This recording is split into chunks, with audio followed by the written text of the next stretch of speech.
Well, here we go. First YouTube video. I'm just going to put it out. I think it's better to just start than have something perfect. So if anyone ends up watching this, thanks for bearing with me.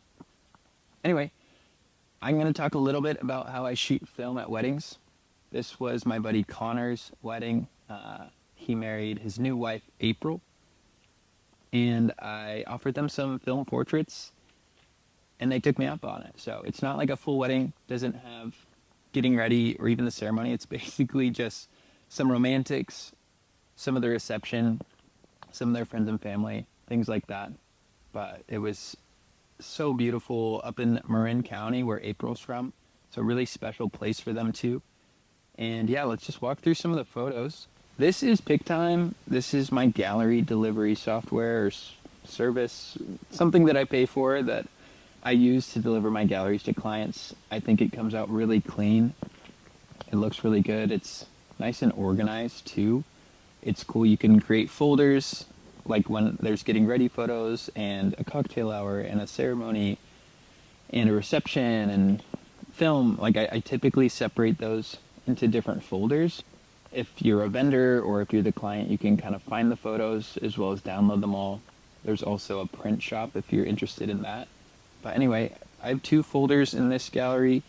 One for my medium format film, which is what we're looking at here, and then another one for my 35mm film. A little preview for you there. But I wanted to talk about some of this 120 film. We'll start with this one. I've been shooting with the Mamiya 6. It's a pretty new camera to me. And it shoots these 6x6 squares. I've been kind of underexposing on accident some of my first rolls. So it comes out a little muddy like this. You can see nothing too crazy with the contrast. I think this photo, it works out fine. I think I ended up bringing up the exposure in general just a little bit. But it is nice that the light hitting them separates them from the background a bit. So I kind of like bringing some of the focus away from the background onto the subject, and Connor and April look so cute, and yeah, man, they're cute. But anyway, this is a great one. I got like a little bit of the border in this. My film lab that I've been using, Negative Lab, is amazing. For some reason with 6x6 medium format film, they can't really get the full border. I forget the reason, but I had asked about it. Here's another one. Love more the contrast, some of like the highlights, the shadows on Connor's shirt. And this one's so cute of them in their double Kelty chair. It's literally the best camping chair. And their tent in the back, and it was a camping wedding, and there's over 200 people there, and they just stayed in this tent and had like a really sweet setup in there, as well as, yeah, the double chair. Just a couple cute ones of them on the chair, as well as some more like standing, kissing. This was the campground we were at, and all the setup and the tables and the friends in the back. This one's so special. One of my favorites, I think. I kind of like how the focus is brought onto them with a wider aperture. So everything in the back's a little bit more blurry, but you still can see what's going on. And they did an amazing job. Such a fun wedding. Here's a good one. They're backlit. They have a halo. The sun was setting a bit later, but I knew because of these hills that we would lose the light sooner than that. So this is kind of some harsh lighting, but definitely still golden hour. And there's a little bit of a red flare here too, which I think comes out really nice. I'm not too mad about it. Back to the chair. This is another one of my favorites. Just great shadows and the flowers and the boots and the rings and just like casual, like this is very them. Nothing too posed or scripted. Is definitely the style I like to go for. Make people feel comfortable. They're just lounging. Super sweet. We're getting into 35. They had a sweet schedule we stuck to pretty loosely, but it was an amazing flow. Really laid back wedding, laid back day. It was absolutely perfect. Here's some of my buddies. All my buddies are having kids now. That's Grayson. He's a cutie. There's cornhole and volleyball and this amazing macadamia nut cake. Yeah, here's some more. I typically, when I shoot film, try to get medium format and 35. A lot of weddings I shoot digital and film, so many I don't have my medium format camera on, so I just will have something like this. I don't know why this one looks crazy HDR. I might have overexposed it on X a little bit, and the lab's trying to help me out.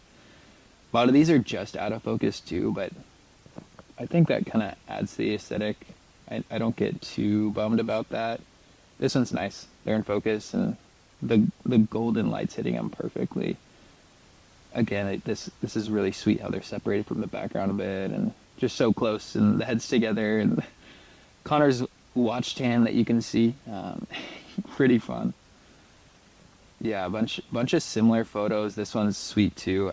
You can see most of the frame is actually out of focus on this one, but it's kind of nice. It adds to just like a nostalgic feeling that comes with the photo instead of, all the little details that you focus on. Man, they're the cutest. I could just look at these all day. Yeah, and dang, I said them again. I'm in my head.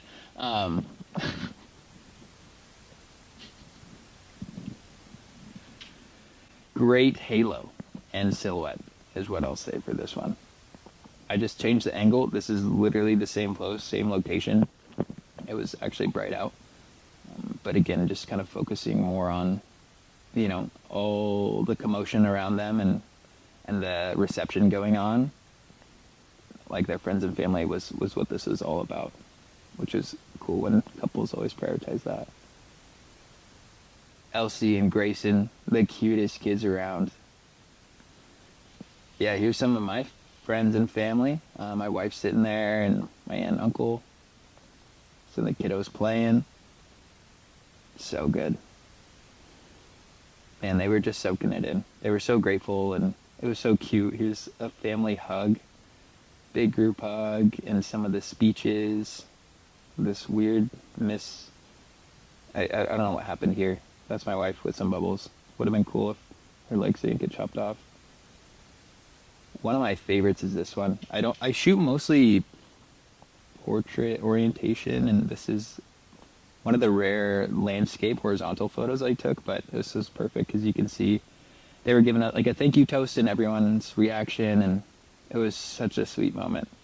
They aren't really like center of attention people, but it was cool to see them celebrated, and